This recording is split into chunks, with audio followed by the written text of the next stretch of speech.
for joining us in this ongoing experiment.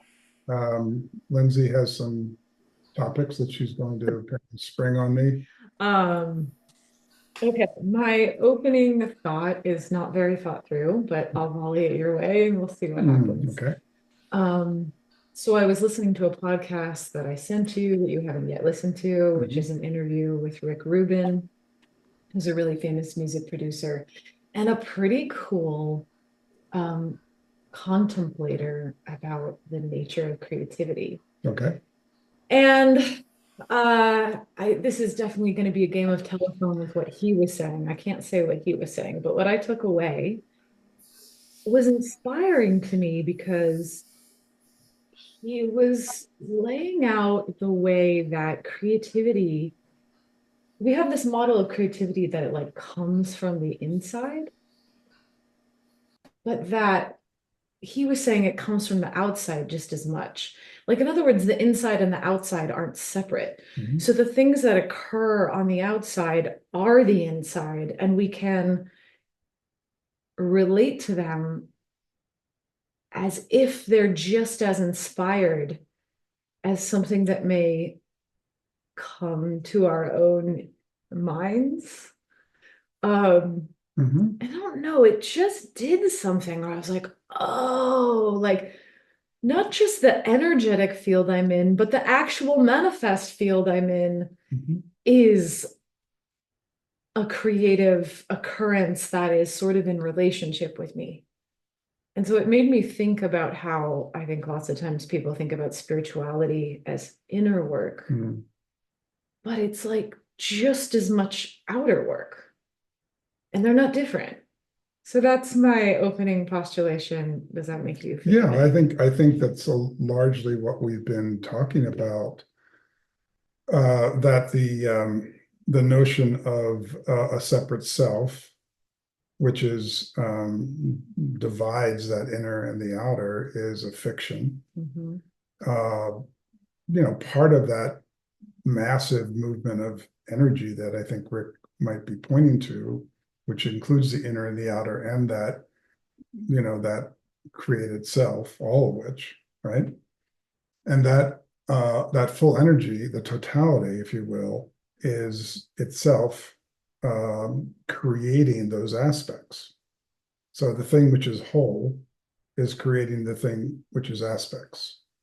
And here we are identifying with an aspect rather than the whole as an aspect.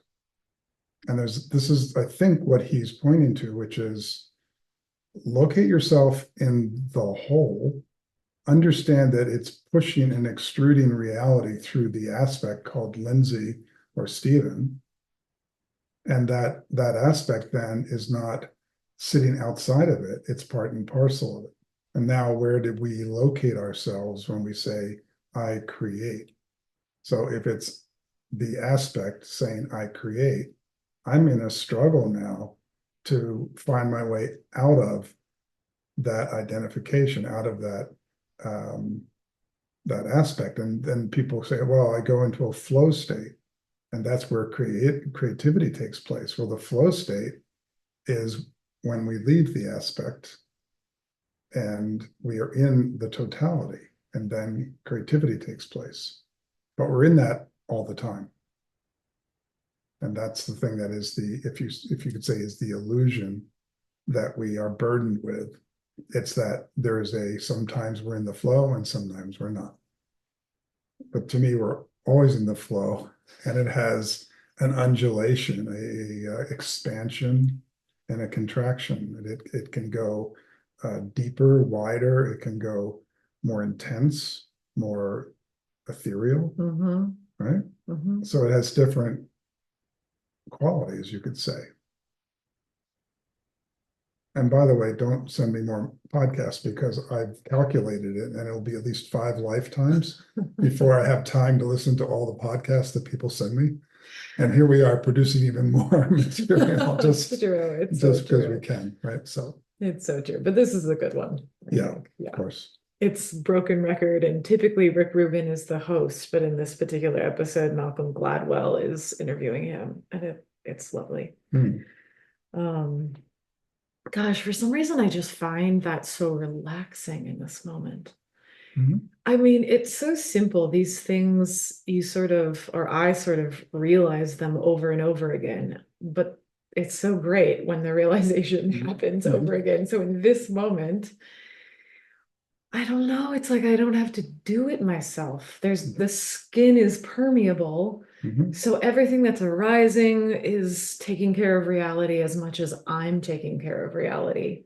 Mhm. And I can kind of relax in a Mhm. different way because some osmosis is just happening on its Yeah, own. yeah.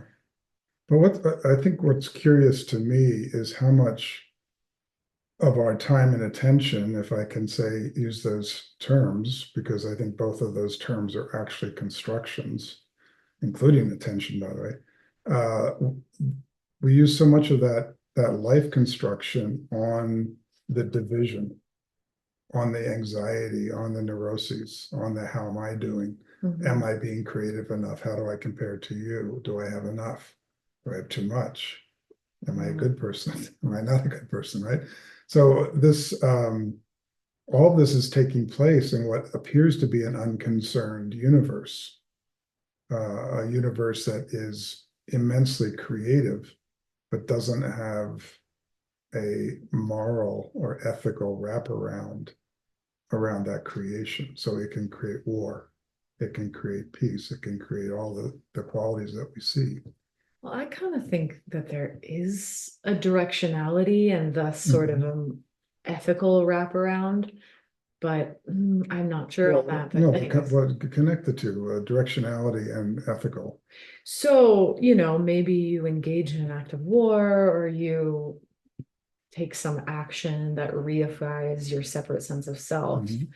And then I think life gives a feedback that feels like suffering, which is the sort of like message Mhm. that you're acting against the field, if you will. That's sort of Mhm. impossible. Mhm. Right. But it does feel like there's some sort of like biofeedback multiverse that we're in Mhm. that you can perceive alignment or flow, and you can perceive static Mhm.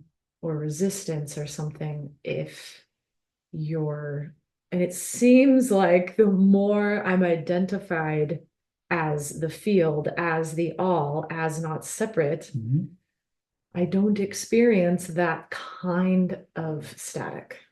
I might still feel pain. I might still feel sad. It's not that like the waters are placid, Mhm. but there's some quality of suffering that doesn't seem to occur. So that's how I see Mhm. them relate. Mhm. Yeah, so that the immense creativity of that whole and paradoxical energy can also create its own facsimile.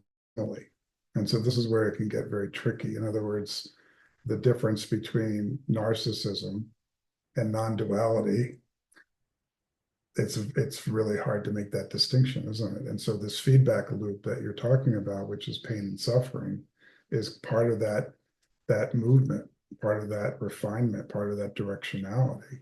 And so if I say, well, I'm in a non-dual state, and by the way, come with me because I want you, right? That has a narcissistic quality to it. If I'm really Mhm. in a non-dual state, then I don't even know who you and I are. And then Mm. it's a curious discovery of that. Mhm. Now, just look in your own system how much we fool ourselves into thinking we have understanding, connection, that we're in that flow state, we're in that creative state, when actually we're in a manipulative state. We're actually trying Totally. to get something out of it.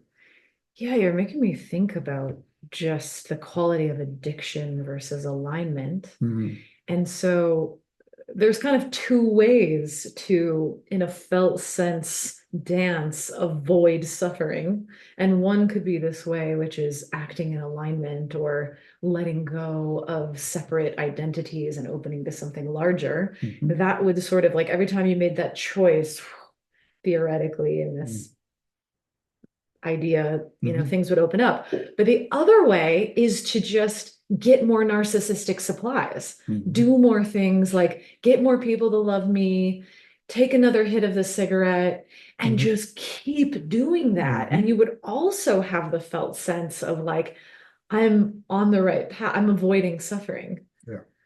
So I must be doing something right. The difference to me seems like eventually the jig is up when you go the more addictive or narcissistic route. And when I say narcissistic, I don't actually mean like DSM pathologically diagnosed as narcissistic. I mean identifying as a separate self. Or truly kind of what narcissism is lacking a sense of self, but that's a whole other conversation. Which I think means not being connected to the all. So so this is where you start to see psychic structures that exist, and this can be anything from an archetype in the broadest sense, human archetype, up down to like the very individualistic structure of my memory, my childhood, my imprinting, and what it wants and needs, right? So this whole structure, psychic structure, you could say, is both the product of, or the manifestation is probably the best word, the manifestation of this whole energy, but it's also in resistance to it. And in that resistance, it picks up energy whenever it can. And so what you're pointing to is like, oh yeah, like I got enlightened. I sat on my cushion, and now I have big mind. And now big mind, which is actually a psychic structure, a very big psychic structure, is looking for energy, essentially. It can't get that from the whole, right? Because it's in resistance to it. But it can get it from other psychic structures. So it says to you, I got this amazing thing. Do you want some of that? And your psychic structure, again, these are structures that exist in a delusion, if you will, in a paradoxical state, because they're actually in resistance and at the same time a manifestation of this whole, right? And so these psychic structures, when you look at them on a large scale, on a world scale, and we see these structures in conflict with each other, but also trying to absorb each other. And individually, this is how we get into, the horror of attempting to have a relationship to another human being, because it becomes a hall of mirrors. Right, or often the horror of what religion becomes. Religion's a great example of that, yeah. I think about the innocence, and often I'm curious in this moment about the innocence and the alignment that often then gets co-opted by this more addictive process. Like it starts, maybe I'm sitting on my cushion and I really do have a profound experience of stepping outside of my typical small sense of self. And it feels wonderful. And then something occurs where I re-engage suffering. I can either relate to that suffering as, as the sort of intelligent biofeedback that I've recollapsed, or I can read that suffering as like, I need to get back to the grandiosity. I need to get back to the thing I felt before, as opposed to, I do think there's something about the all that is always moving forward. It's always creative. It's not trying to get back. So at that moment when we do have something where we feel just rad, that's such a tricky inflection point. Well, this is like a fundamental shift in how you make contact with your experience, because typically we sort experiences for I like and I don't like, right? And so I try to get more of what I like, more pleasure, more satisfaction, less pushback, less conflict, less pain, less suffering. But if you start to see all experience as information about this resistance, right, including pleasure, maybe even especially, right, I know this is where we're going to find an interesting thing. I'm not saying that pleasure is bad.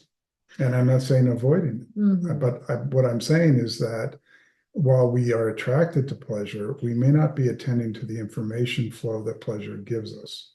And that information flow can be anything but from like somatic intelligence to this feedback loop around narcissism that you're talking about. But co-equally, suffering also has information in it. And usually we're pushing it away so vigorously and trying to get back to pleasure that we're not uptaking the information. And the information is really in both cases, because it's not both cases actually. That's a distinction we make, but it's an information flow from the front line, that place of resistance between the non-dual and the place of separation. And that place of that frontier, which is both the expression of the non-dual and the resistance to it as paradox. Exactly. Like that's the thing that is so fascinating to explore. And to explore it means transformation. That's what it means, because first of all, how we ideate the world has to change from I like, I don't like, to what is the curiosity of what is the information flow here? What is it that is actually occurring? What is this? Right? Yeah. And then, and you will know more about this than I will, is the somatic transformation. Because all this dualism is embodied in our bodies, right? The body itself being a kind of resistance to energy flow, right? It's how we feel something, is that resistance. So we're in a resistance machine looking for flow. I'm allowing you to continue using your I'm just word. By the way, if anyone's seen our last conversations, resistance is not my favorite word here, but anyways, I'm gonna let it go. Okay. No, I know what you mean. I know what you mean. It's almost like when two weather patterns come up against each other, there's sort of a fomenting edge. But I want to say, just to circle it back around, I just made a simple connection that transformation and creativity are synonymous. So transforming is just the availability to the changing of form, which is the same thing as being open to the necessary permutations of life in its wholeness. And creativity is newness, moving forward, as opposed to pattern, as opposed to trying to get back. And then also this thing of embodiment and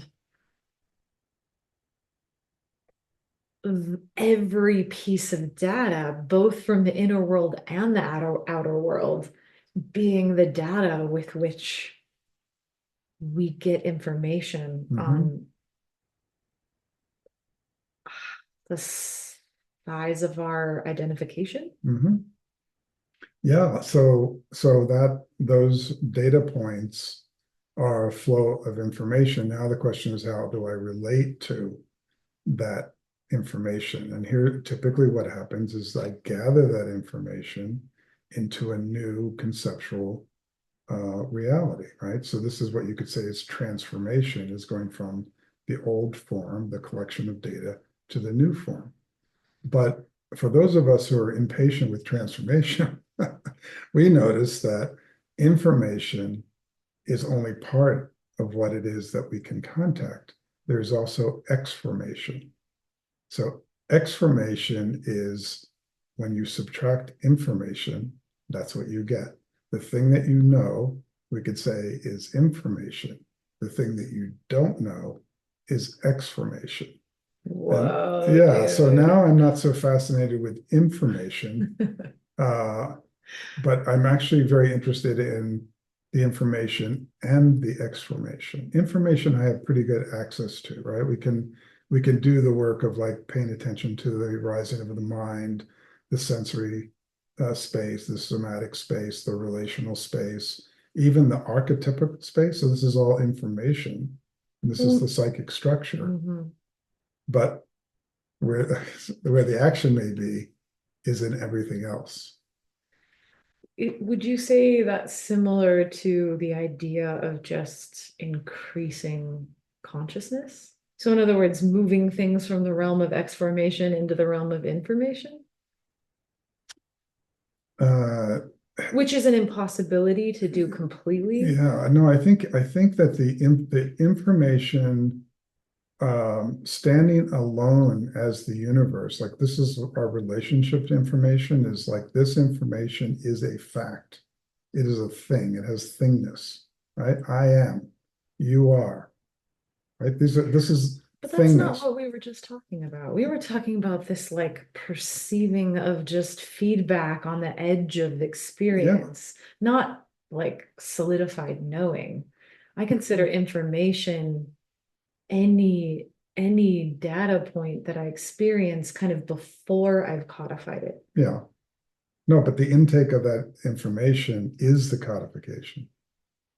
Right? So because it's collapsing the all into a point. That's what data is. It's a inclusion and it's exclusion. I dig. And so the way that we are most likely biologically trained, if you will, through evolution. I don't know. This is like the unknown area, but how we are biologically and how we certainly are socially and educationally and interpersonally, very, very interested in the data points because it has something to do with the survival of the form.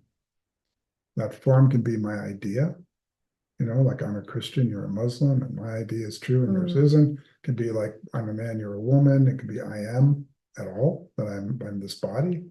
So all this is data that I live within without really even understanding or knowing it. I think we're kind of losing each other. Okay. Let's circle back to where we got lost.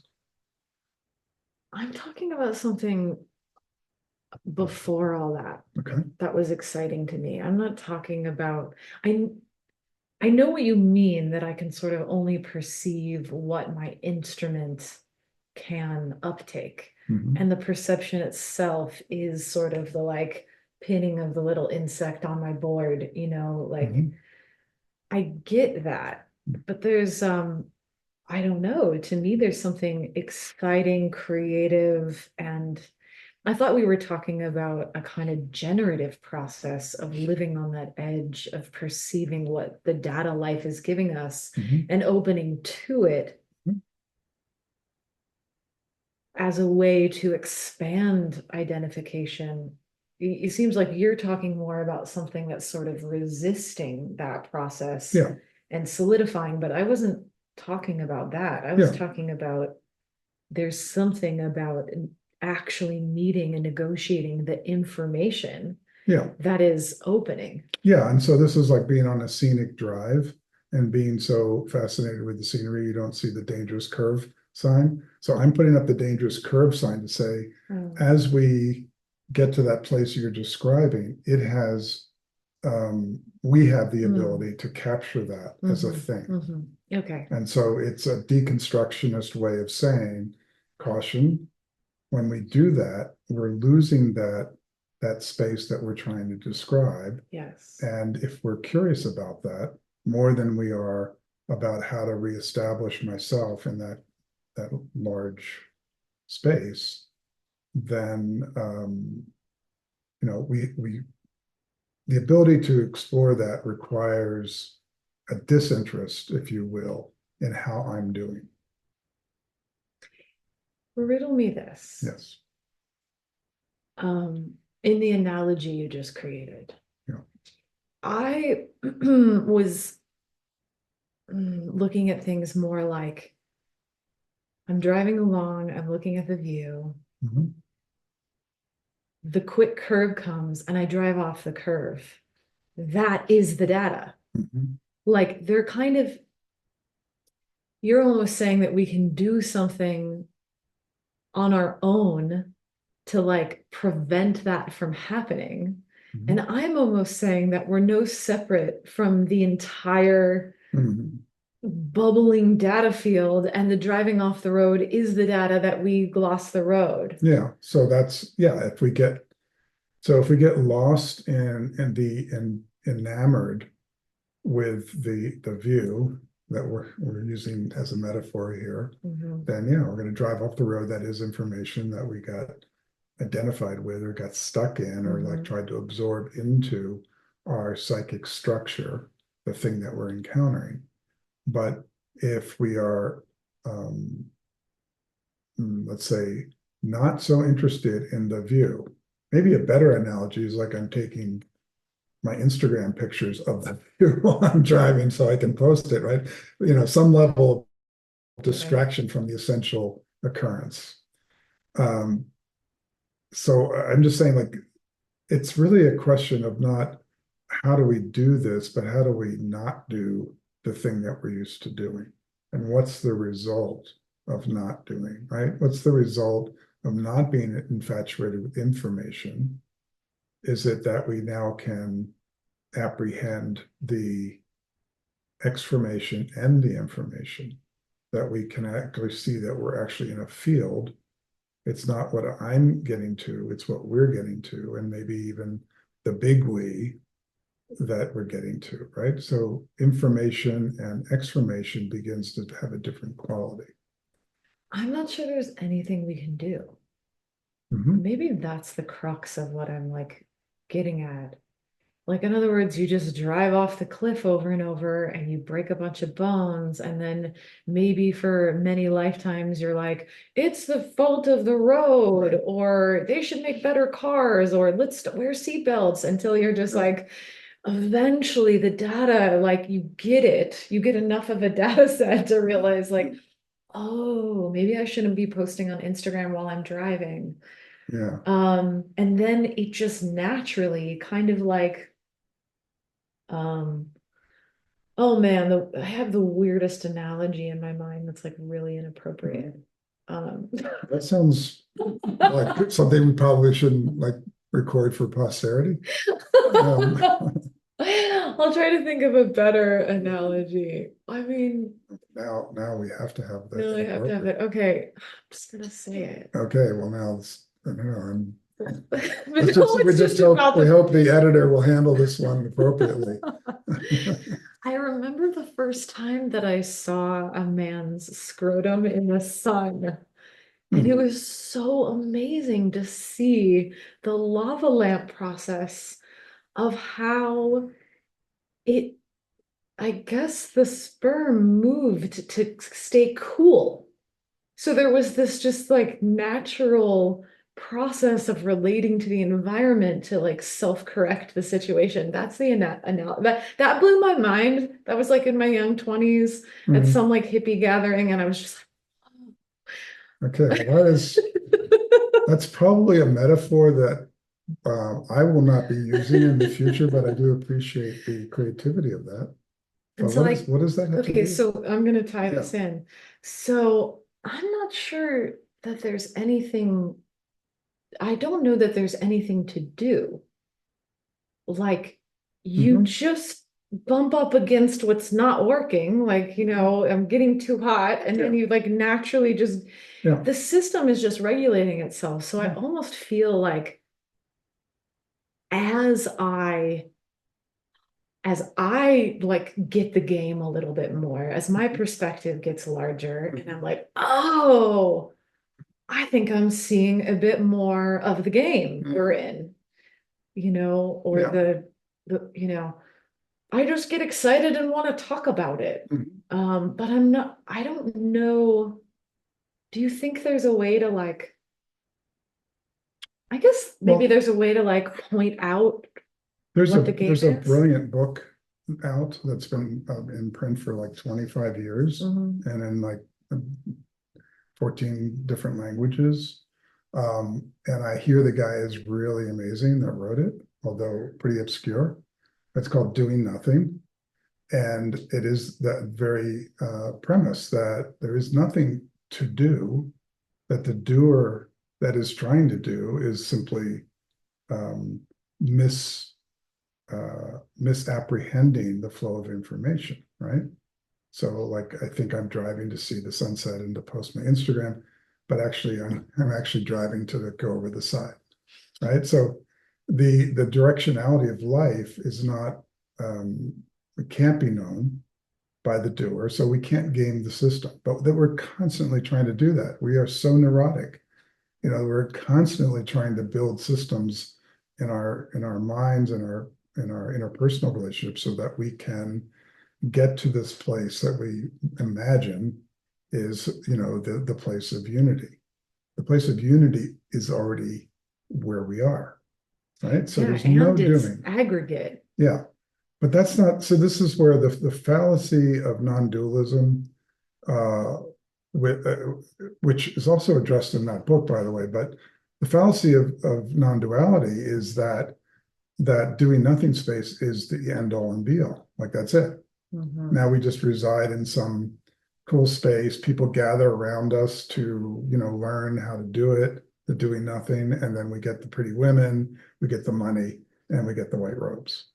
And that's like everybody's on their cushion trying to be non-dual so that they can get the stuff that comes with being non-dual. Or even, let's say, in a more pristine version of it, yes, just they get bliss, right? There's no bills to pay. There's no bodies that are breaking down or getting diseases, just like, some kind of imaginary, heaven state, right? But in actuality, the space of doing nothing is a very simple thing to see. It doesn't abrogate the directionality of life. So now it is like, okay, I don't have to do anything to try to change my circumstance particularly, but what is it there that's actually there? And I start to see that there's the field of relationship, which is quite fascinating, right? And that has qualities and explorations that I know nothing about.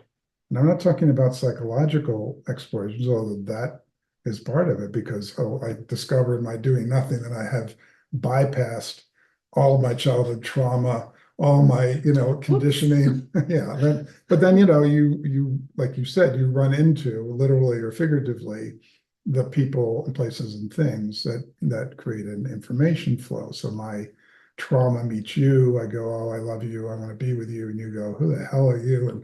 And, like, why don't you refine that psychology? And I go, well, I don't know how to do that. And well, there's therapists that go through all that stuff. In the end, that's not relevant to this question of doing nothing. The question there is outside of, but inclusive of, the structures of mind. And now, how do we explore that? We don't know. And none of the paradigms of politics, spirituality, or society at large, or education addresses how to do that. So it's not a how-to, like a mechanical how-to, but how does it manifest? And now this is back to your beginning point. How do we create, or what is the creative manifestation that comes from outside of us and inside of us, from the whole? And this is where Rick Rubin apparently was talking about this in the beginning of our conversation. Yeah. Yeah. And I think there's part of me that feels that there's no point in even thinking about it, or because there's nothing to do. But again, as all things true, it seems paradoxical that there is also some responsibility, some way, some beauty in applying ourselves to this unknown great process. Yeah, so I don't think it's like a thinking about it so much, although thinking about it can, like, we have to set up cameras and microphones. We're not obviously thinking about it too clearly, but we are thinking about it as best we can to get this the stuff to work. And there's actually better thinkers about it that actually know what they're doing. But it's really in the like steeping ourselves in the question itself. And it seems to me like this conversation, for example, this is not, we don't know what the question is. We're not rehearsing this. It's not, it doesn't feel to me like we're in a thought process, but we're in an engagement along with other people that we don't even know who they are because they're also in the future. through the magic of technology, and in the present through, current technology, right? So there's some kind of out of time dialogue taking place. And as far as I can see, all I'm doing is going, you know what? I don't like to be embarrassed, humiliated, confronted. I don't like to be out of control. And this requires all that. It requires the willingness to be all the things I don't really like. That's kind of the exformation of my personality. And you're the perfect foil for that because you like inappropriate metaphors about sperm and scrotums, so It's just who factual could ask for reality. more? It's just information.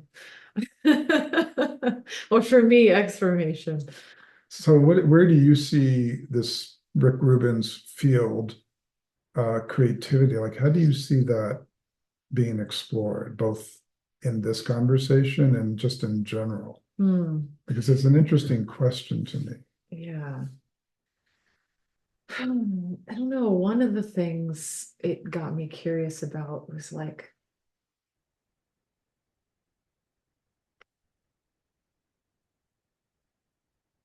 well, anything I perceive in the outer world, oh gosh, how do I say this? Who's that author who came up with process works who recently died?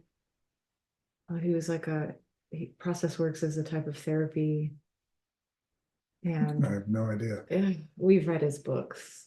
Okay. Anyways, oh, senior moment. Anyways, this idea that like we're kind of living in a dream. So even anything that arises in the outer world is important to us or has gotten audience with our consciousness because it's us, So it creates this kind of sweet dialogic quality with just all of the external world itself, that almost everything that's manifesting, maybe someone in line behind me at the bank is like there. If I notice them, they're there for a reason, they're a part of some creative process of which I am central in a way, at least in as much as it's my consciousness that's doing the filtering. So I don't know, that's a bunch of words, but it has me relating to, it just has me relating to my environment differently, as if it's inspired just by nature, as opposed to backdrop for my otherwise brilliant mind, which is off elsewhere. Well, to me, that dialogue that you're talking about with the environment, even with the person in line at the bank or whatever, to me, that dialogue is not me and you, right? Or me to you. It's a relocation of my being. Arnie Mendel, go on. Arnie, yeah. Okay. He's Process works. He recently died. He did. Yeah. He wrote Dream Body. Yeah. Right? Yeah. Oh. Yeah. Sorry to Okay, yeah, that's a classic work. But he really investigated a lot of like how the outer world was. Yeah. Yeah. Yeah, and in a way, dream, like just to use that language, dream is really a very relevant term because I think we all have the experience in our dreams where our location can be weirdly paradoxical, right? I mean, in my dream, I can be you talking to me. I can be a dog. I can be a pumpkin. I can be anything, and it's just normal.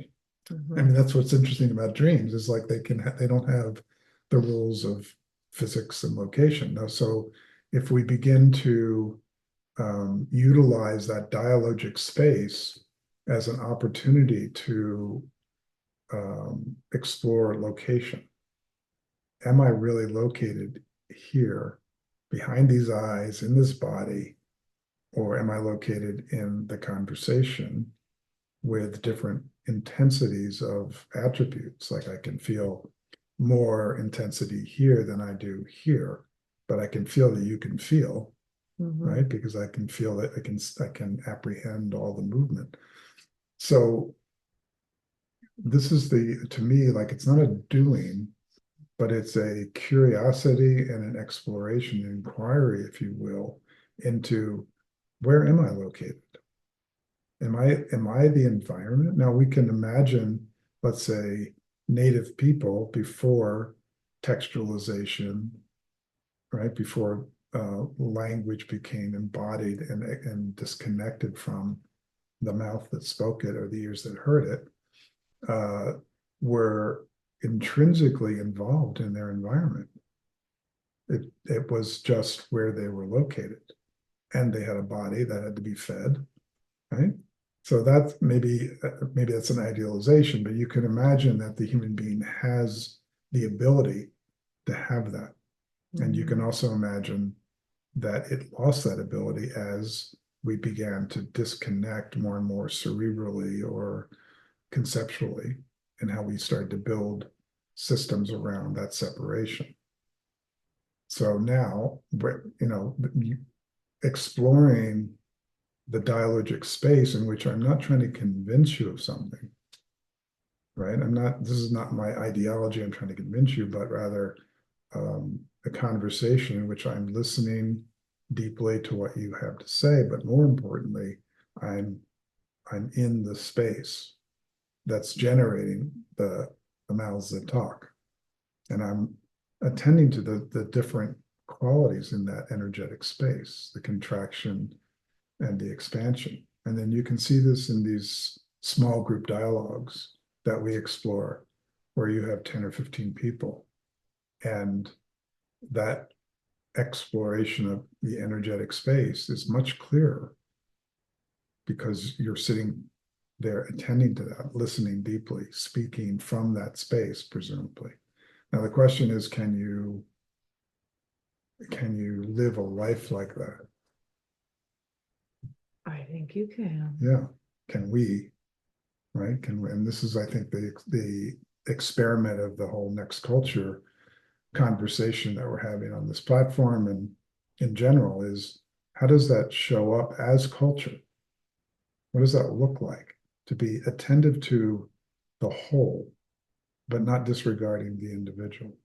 Like I do need to breathe and feed and be warm or cool, but I don't need that much more, actually. So that's pretty simple. But what I really need is the end of the disconnection from the world around me. I certainly want that. Mm-hmm. I don't know if everybody wants that. Maybe we could extrapolate that everybody wants that, but I certainly want that. Well, I think we can find the edges of our own connection with that want, what the limitations are. So if you insult me or disregard me, you cut me off in traffic, I find myself contracting into a violent self-protection, right? So I think we all have that ability, and you can say culturally, we see the active wars in the world right now, where the culture is contracted into violent self-protection. Mm-hmm. And we can see this in every aspect of society. I don't know if that's necessarily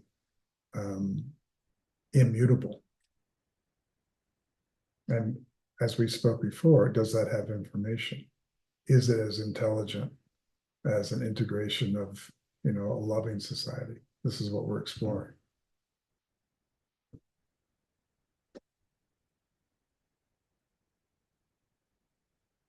Yeah.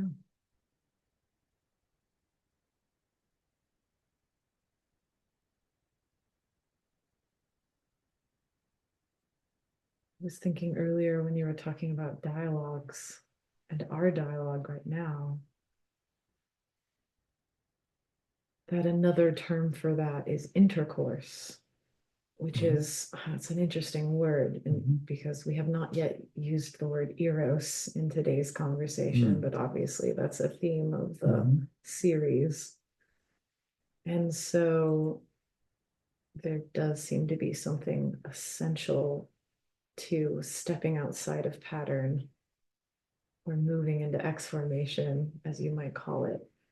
which is like opening to intercourse. But I think that can be verbal, that can also be somatic, that can just be any kind of engagement, inner or outer, that is sort of moving from an understanding of our permeability or something like that, or our overlappability, and perhaps our sameness and integration. You know, we're moving towards that. So okay, so how do you relate that to the erotic? Is that a description of the erotic? I think so. Okay. I think anything that is negotiating other as one, you know. And so why is that so in our societies generally so taboo? Well, right? And I'm not just talking about sexuality. I'm just talking about that movement of interspersement, right? The breakdown of the discrete into the combined. How else do you see it? I was checking the time. How else do you see it as taboo? Obviously sexuality, but I guess I also just see how all of society is designed around Eros. Like you want to go out and get a cup of coffee with a friend and disappear into a great conversation, or you want to go out dancing salsa at night with your partner and disappear into a great dance, and you want to travel and experience a new culture. And so it does seem like there's tons of ways that this intercourse-esque erotic movement is the central force of culture. But there are other places where it's taboo. Yeah, well, let's go to work. Let's go to the workplace and let's be erotic in the workplace. It's not likely to work well. Let's go into the political spectrum and be erotic, right? I mean, these are all places that have extreme polarity that are structured around separation and power. Well, I just kind of had an interesting thought. Yes. There's so many different scrotums or no, okay. well, kind of obliquely. Okay. I actually think if I look at Trump, I think he's bringing Eros into politics. And I think that may be part of the reason he's popular.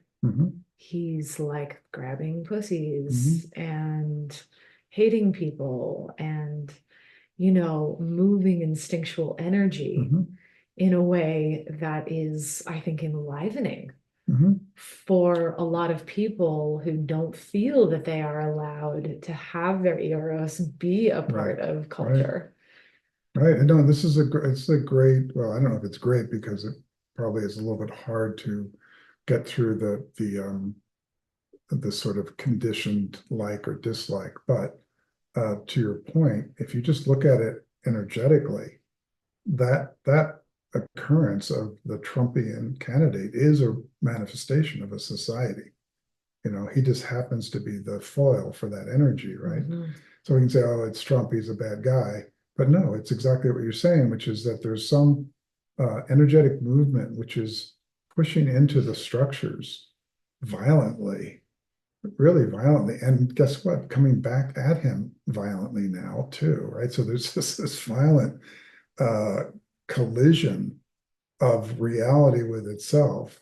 Yeah, I guess not all intercourse is lovemaking. It can get pretty intense. Right. Well, okay, but this may be something we can take up in the next episode, which is the different plexus of erotic energy, like how that energy moves through the different psychic centers, if you will. But yeah, I would say violence and, you know, the sexual and violence are two different qualities, but oftentimes they intermingle. And in the case of the Trumpian world, there is something really trying to move and change and transform. And it's both the movement and the resistance to it. And it's all happening. You can feel the fear that arises in it, but also the potential that arises in it. You can see both of those things. And it's certainly stirring, like the scrotum in the sunlight is moving. Yeah. Our political system Yeah. is like Yeah. trying to negotiate this heat. It's And very nobody's in fascinating. control of it. I mean, this is the thing. I mean, you can talk about the deep state, and you can talk about anything you want, but like there's nobody that is in control of this thing. And this is, I think, the Trumpian world is like nobody's in control of the guy, including himself. It's just like, as you said, just raw impulse, and then the structure trying to contain it or trying to form it, which is, let's say the so-called Republican Party is trying to give it some structure, and then the Democratic Party is trying to stop it.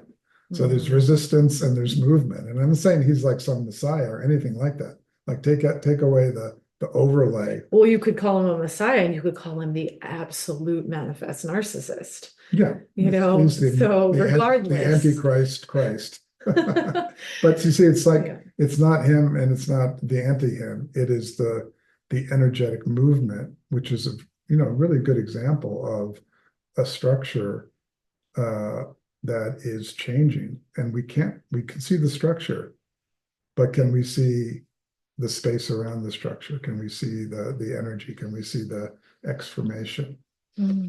So yeah, that's interesting. Yeah. All right, we'll take this up. I think we're probably at time.